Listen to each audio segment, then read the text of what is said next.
35 people are confirmed to have died from cholera in Gauteng. That brings the total number across the country to 43. With the growing number of deaths and still no idea of the source of the virus, should we be worried? For more on this, I'm joined live by water resources scientist Carin Bosman. Thank you so much, Carin, for speaking to us this evening.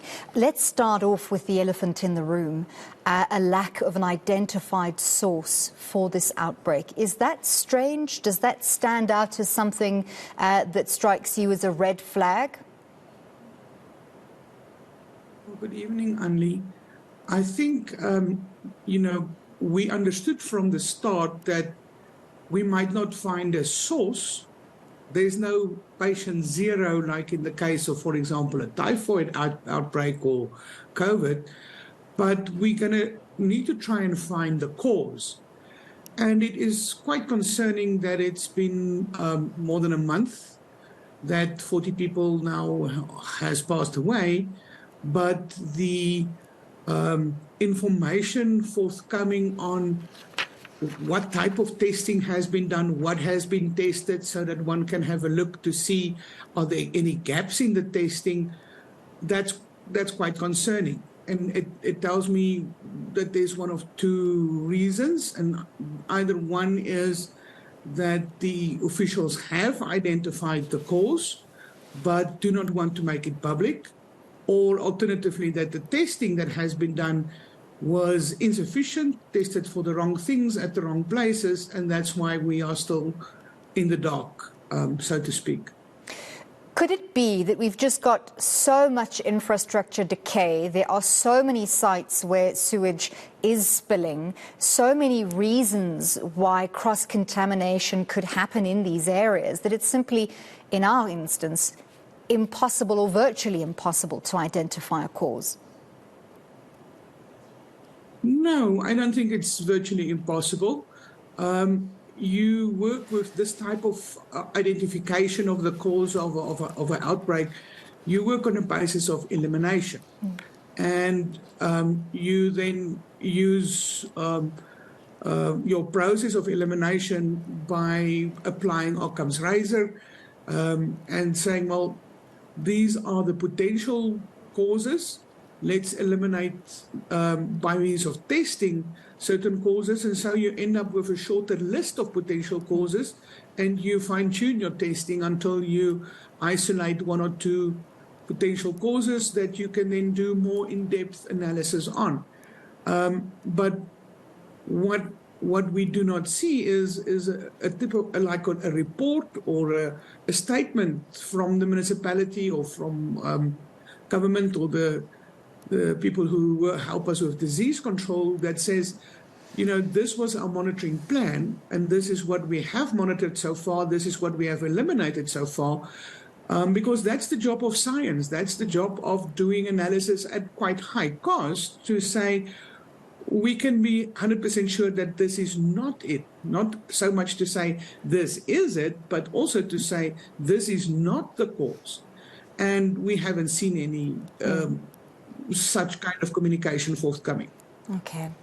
Now, according to figures released by the Department of Health yesterday, South Africa has recorded 1,045 suspected cases of cholera in 15 out of 52 districts across 5 provinces, currently with 197 laboratory-confirmed cases. They've said there is a decline in the total number of infections. What does that tell us about the methods being employed to try and not only curb the outbreak in terms of healthcare, but in terms of how we're handling this on a scientific level? Well, it's like cholera, one has to remember, is endemic to South Africa. That means that we do not always see an outbreak of epidemic proportions, but it lives in our waters, it lives in uncontaminated food and so on, and people are carriers of cholera. You can be a carrier and never get the disease, and so a person who's a carrier moves from one place to another, and then handles food, and their waste contaminates the system even further. So with a typical epidemic outbreak, you will normally see the epidemic would have a spike with all of a sudden a large number of cases, like it was with COVID as well.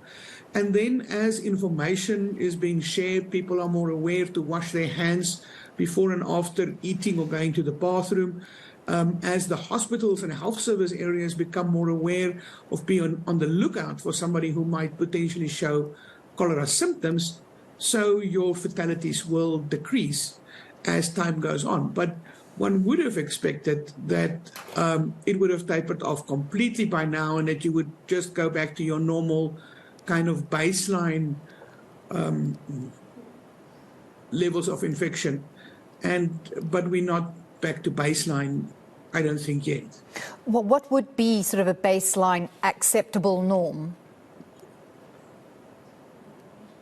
I don't know. I'm unfortunately not a medical expert, so I can't answer that baseline norm.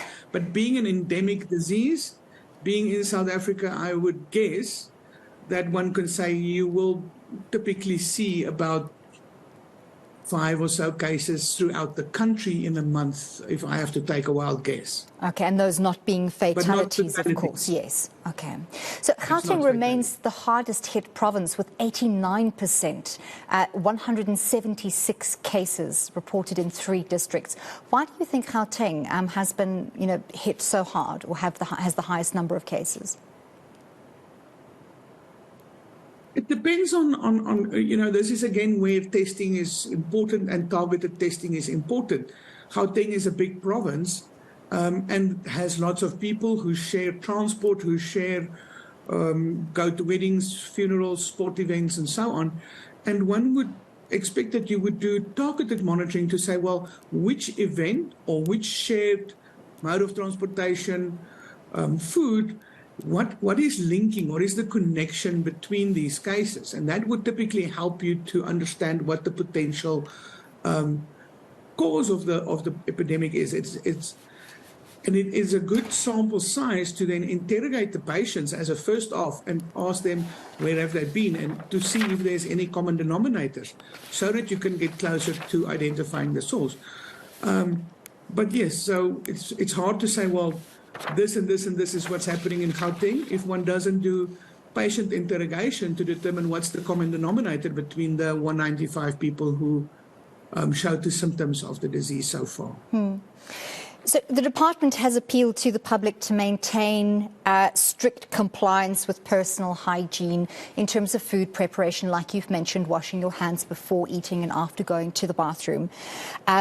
They've also said that the majority of cases have been reported around social gatherings, such as funerals, funeral service attendance. Do you think communities have the necessary resources to be vigilant or careful, given the dire state of electricity and water infrastructure? It is very hard to tell people to boil water when they do not have electricity to boil the water. That means that they now have to find wood to make a fire and a big enough pot to boil enough water for all the people that comes to a social gathering and so on. So unfortunately with a disease like this is you don't feel sick until it hits you, and it can kill you within 4 hours from hitting you. And so people feel completely healthy, people are carriers and they feel fine.